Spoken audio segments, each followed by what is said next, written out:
Let me start by noting that we have repeatedly said, our ranking member on the Senate Appropriations Committee, Senator Murray, has said that we are more than willing to fund TSA, more than willing to fund the Coast Guard, more than willing to fund FEMA, and that it is the administration that is holding those agencies hostage in order to extract additional funding for ICE and CBP.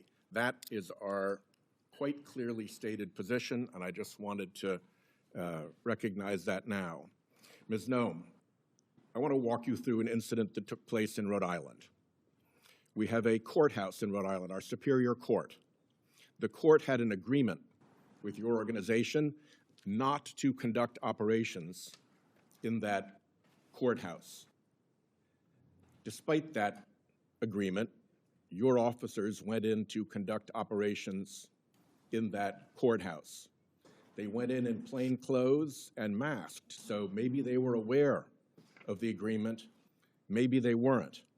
Either way, it was unprofessional not to honor the agreement with the court. There is also a court rule against photographing people in the courthouse. They were photographing people in the courthouse. They either didn't know or didn't care about that court rule. Either way, it was unprofessional. They were pursuing an intern and taking photos of this young intern who was not the person supposedly sought. The intern was in high school. The person sought was in his 30s. It shouldn't be too hard to tell the difference. They couldn't. It was unprofessional. A state judge escorted the intern out to his car to take him back to high school. The agents didn't recognize the judge. They operate against the agreement in a courtroom and don't bother to know who the judges are. Again, unprofessional. They followed the judge out to his parked car, which was parked in a spot reserved for judges. Whether or not they already knew he was a judge, it does not take much in terms of powers of deduction to understand that the person getting into a car in a parking spot reserved for judges is probably a judge. Again, unprofessional. Then they threatened to smash his windows and drag him from the car. A judge with a high school intern in the car who's not the guy they're looking for. That kind of escalation seems unprofessional and irresponsible. Then they held the kid for half an hour in another vehicle while they figured out that, in fact, the high school kid was not the 30-plus-year-old person that they were supposedly looking for. Nobody was hurt, but there was nothing professional about that entire exchange. And I would ask you to send a signal down to your folks to stop that kind of dangerous and unprofessional nonsense, particularly in our courthouses. Let me ask you, why don't you deconflict with local enforcement when you operate? Our officers do. We welcome cooperation from local law enforcement and want them at the state level, at the local level, to cooperate with us so that we can continue to conduct our federal operations with the safety of the cooperation that comes from those types of agreements. Deconflicting and cooperating are two different things. They can overlap, but they are two different things. You deconflict when you plan an operation in another law enforcement agency's jurisdiction, like here, the court sheriffs, and let them know what you're going to do. This all could have been headed off if you'd spoken to if your people had spoken to the sheriffs first and said, we're concerned about this guy. Oh no, he's an intern, he's in high school. None of this was necessary if they had bothered to deconflict. So please, send the message down to your people that there's a reason that deconflicting is standard law enforcement practice for, among other things, officer safety. Will you do that? Yes, sir, but I will tell you that our law enforcement are being doxxed at unprecedented levels.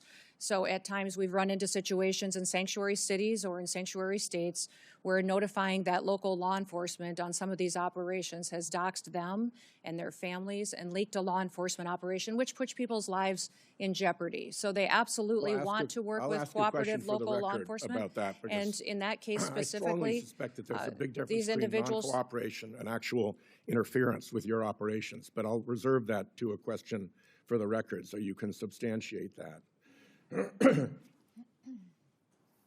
Could you explain this? Sir, I'm looking at a picture of an interior, looks like a bedroom. Of an airplane? Yes, sir. You're not familiar with that? These photos are not accurate. If you're referring to the airplanes that the Department of Homeland Security has purchased and are purchasing, we're using them for long-range command and control aircraft that is dictated in statute by Congress for the Department of Homeland Security to have a plane. Luxury jet with a bedroom in it? Yeah, we used a 737. I've been on it once, but it is being used by other administration officials, and it is used for command and control flights for the department. The department has found that in purchasing our aircraft, that we will save the taxpayers hundreds of millions of dollars. Does it have a bedroom in it? In fact, we spent $1.42 billion on ICE deportation flights last year. Does it have a bedroom in it? I believe it's being refurbished and not having a bedroom in it. So it is being refurbished. What kind of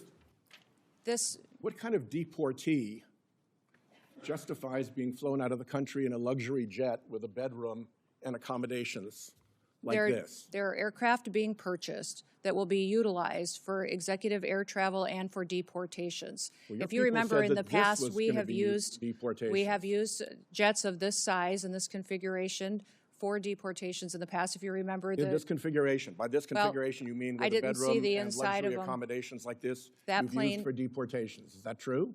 Sir, we have 737s that are being purchased by the department to replace contracts that we have on ICE deportations. That's what they're going to be used for. And in fact, the Coast Guard is the only entity within the Department of Homeland Security that has jets at this point in time. They had two G5s that were 20 to 25 years old that are being replaced so that they can continue to serve our Coast Guard and our military for years to come. About these aircraft. They've been reported as saying, although they don't want to say publicly this, but individuals described as senior administration officials have described these airplane purchases as the world's worst deal and an abuse of federal funds. Can you tell me what the Republicans on this committee who voted for what I call the billionaires bill that gave you the money to buy these jets knew about your plans to acquire luxury jets when they voted for that money? The dollars for these airplanes was appropriated by Congress. In fact, it's mandated from Congress and rules that you've given us that we need to have a long-range command and control aircraft that will seat up to 17 people in the Department of Homeland Security for national security purposes. We are complying with the law. Those planes are being refurbished and will be utilized for that, and they'll be utilized by members of the administration and other components. First, they will also cut our costs, sir, by almost 40%. We are saving the taxpayer 40% by purchasing our own aircraft and operating them rather than being susceptible to the contracts that they have today. May I have an extra 2 minutes to fill in the filibuster there? I'll give you 30 seconds beyond the 44 seconds you got now. Truthfully answer a question for the record about your role in stopping the civil rights investigation into the Minnesota shootings? Sir, I don't know what you're talking about. I did not stop any investigations whatsoever. Will you testify truthfully if you get a QFR? Yes, I testify truthfully. I did not And will you stop. testify in the District of Columbia Federal Court contempt proceeding? Sir, I do not know what you're referencing, and I would hope for some context. The Federal District Court contempt proceeding related to the deportation, contrary to a court order, of individuals to Venezuela. Will you testify in that proceeding? Sir, I think that you're referencing something that I have a gag order to, but I can certainly follow up with you. My time's up. Thank you. Support journalism you trust. Support PBS News. Donate now, or even better, start a monthly contribution today.